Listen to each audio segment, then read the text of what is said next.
Highest per capita income ప్రపంచంలో ఏ దేశానికి పోయినా భారతీయులది, అందులో 33% తెలుగువారిది. అది తెలుగువారి యొక్క సత్తా అని చెప్పి మరొకసారి తెలియజేస్తాను. శ్రీనివాస్ గారికి చాలా డౌట్లు ఉన్నాయి. ఒక్కోసారి ఓడిపోతున్నాం అంటే కారణం కూడా మనమే, నేనే. నన్ను ఎవ్వరూ ఓడించలా.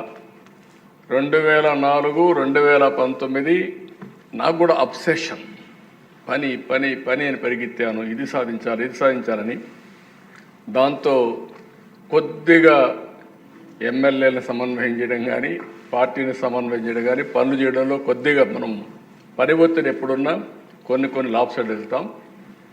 ప్రజల సమస్యలు తాత్కాలికంగా ఏమున్నాయో ఆ సమస్యలన్నీ పరిష్కారం చేస్తూనే, దీర్ఘకాలికంగా ఏం చేయబోతున్నా వాళ్ళకి చెప్పుతూనే, వాళ్ళను కూడా భాగస్వాములు చేయగలిగితే ఎప్పుడూ గెలుపు ఉంటుంది.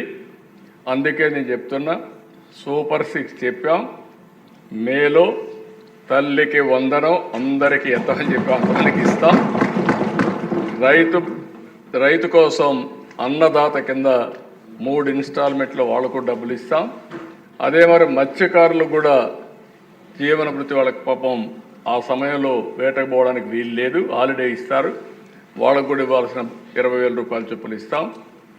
ఒక పక్క ఇబ్బందులున్నాయి, గుక్క దిప్పుకోలేని సమస్యలున్నాయి.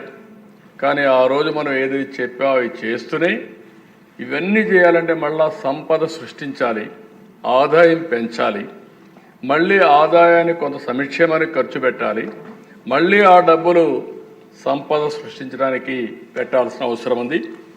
అదే సిద్ధాంతాన్ని అమలు చేస్తున్నాం.